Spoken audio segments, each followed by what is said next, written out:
So, the topic of this lesson is westward expansion. Our essential question, how did the U.S. gain control of Texas and Oregon? We're going to start with Texas. So, Mexico, our southern neighbor, had won independence from Spain in 1821. So, they are now an independent nation. However, as a new nation, they had troubles with their government and they neglected many of their northern territories. The area that is now known as Texas was very sparsely populated, and therefore Mexico encouraged settlement in Texas if settlers met three conditions. So they were encouraging American settlers to settle in Mexican territory. However, they wanted them to first become Mexican citizens, second, adopt Catholicism, and third, they expected them to follow Mexican rules laid out by the Mexican Constitution. So when Mexico outlawed slavery in the late 1820s, they expected the settlers to do the same, which meant no slavery. Texas is a great place for growing cotton, and therefore many American settlers that had come from other southern states had already brought their slaves. As you can imagine, the American settlers did not follow any of these three rules.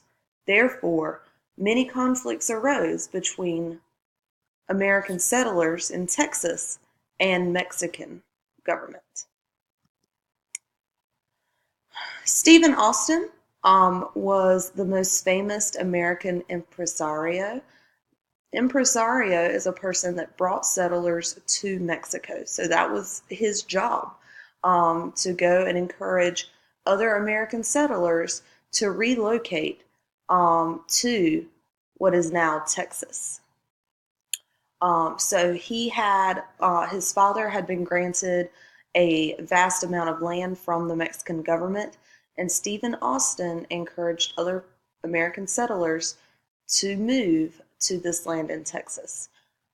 Stephen Austin, that name may sound familiar with you. It is the capital of Texas because he founded the town of Austin. By 1835, 30,000 white settlers lived in what is now Texas. So they outnumbered the Hispanic population known as Tejanos 6-1. All right, white settlers outnumbered the Hispanic population 6-1. The white settlers, as the majority, began to ask for more autonomy, self-government. So they wanted to be more in charge of the rules instead of following those laid out by the Mexican government. Austin, as a representative of the white settlers, went to Mexico City to talk to the president of Mexico. But the dictator at this time, a man named Santa Anna, was not a very negotiating type, and Austin was thrown in prison. Though he was released 18 months later, the white population was still very upset, and there were many cries for Texas independence. So, this is Antonio Lopez de Santa Anna. He was the president of Mexico, and he also led the Mexican troops against the rebelling Texans. All right, so Texans are asking for independence against Mexico. So, many of these Texans are going to declare themselves independent. They say that Texas is now independent and they are willing to fight Mexico for their independence. And thus we have the showdown at the Alamo. Most of you have probably heard of the Alamo before. It refers to this building right here, which was an old Spanish missionary. So at the Alamo, there were 187 Texans versus almost 6,000 Mexican troops. Although the Texans held out for almost 2 weeks, eventually all of them were killed except for one woman and a few children. Among the dead at the Alamo was a man named Davy Crockett, who you may be familiar with.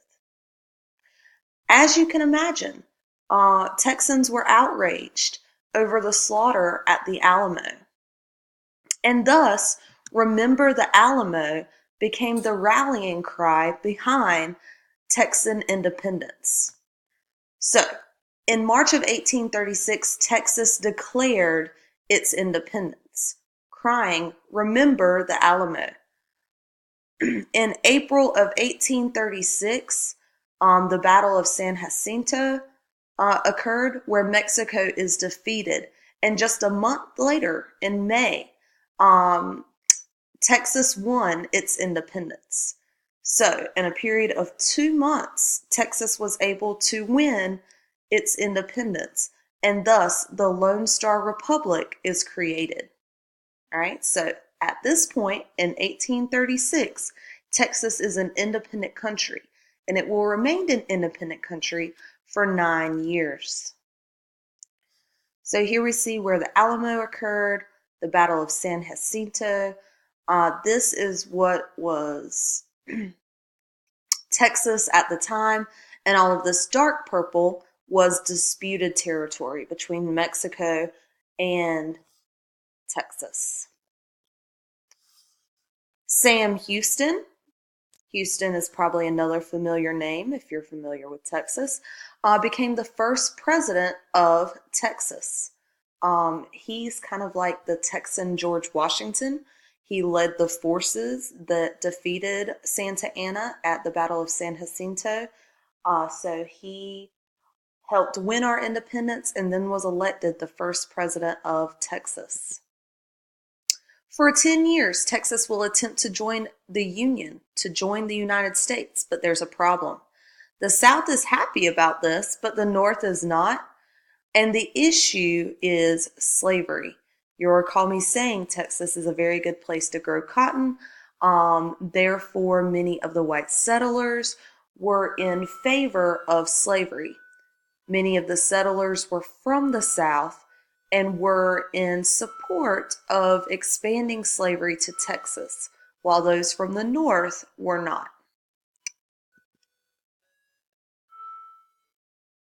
So we'll pause with Texas. All right, we'll come back to Texas later. Just know that right now it's an independent country. And we're going to talk about the Webster-Ashburton Treaty, which was signed in 1842 between the U.S. and Great Britain. And what the Webster-Ashburton Treaty did was define the border between the U.S. and British Canada. So all of this land had been disputed areas between the United States and Canada, which belongs to Great Britain. And this defines that border once and for all. Oregon country, on the other hand, is still undefined and disputed. So let's talk quickly about James K. Polk. James K. Polk was the Democratic nominee in the election of 1844, running against our friend Henry Clay of the Whig Party. So just the same way that we're all familiar with Henry Clay, so was the nation at this time. Henry Clay was pretty much a household name. People expected him to win in a landslide. However, James K. Polk did win this election. He was considered a dark horse candidate, someone who was very little known and not likely to succeed, but however pulled out the win. The way that he did this, James K. Polk was a very strategic dude, and he centered his entire platform on expansion. And during this time of Manifest Destiny, that was a very popular platform to have, and that led him to victory in the election of 1844. So, when Polk ran for president, he ran with 3 main goals. First, he planned to annex Texas. Second, he wanted the United States to gain control of the Oregon Territory. And third, he wanted to acquire California, which at this time belongs to Mexico. So let's talk about Oregon Territory. All right, we've talked about this before, that this entire area was disputed between the United States, Great Britain, and even Russia had a claim to the Oregon Territory. The United States and England actually almost went to war once again over this territory. James K. Polk had ran on the promise that we would gain all of Oregon Territory. All right, the slogan 5440 or fight refers to the disputed boundary of Oregon. All right, 5440 is this line of latitude up here. That was the northern border of Oregon Territory. So whenever James K. Polk said 5440 or fight, he was promising that the United States would gain the entirety of the Oregon Territory. All right. Great Britain said that they owned Oregon all the way down to this line of latitude. Neither Great Britain or the U.S. wanted to go to war again. So whenever Great Britain introduced a compromise at the 49th parallel, James K. Polk quickly agreed to that. All right, he was willing to say outwardly that we would fight for Oregon Territory, but behind closed doors, he was willing to compromise. This was not popular with all members of the United States. People in the North especially were outraged because they wanted all of this land to belong to the U.S. All right, but instead we split Oregon at the 49th parallel. All of this part of Oregon Territory becomes part of Canada, and this goes to the United States. So let's go back to Texas. All right, so you recall 1836, Texas became an independent nation. For about 10 years, they are lobbying to become a southern state. And in 1845, the United States finally admits Texas as a slave state.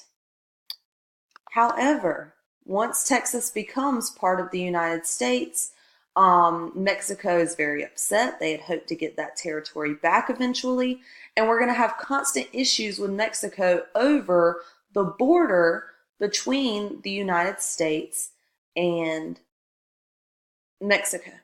All right. The United States claimed that the southern border of Texas was along the Rio Grande River, while Mexico claimed that the southern border of Texas was down here at this river.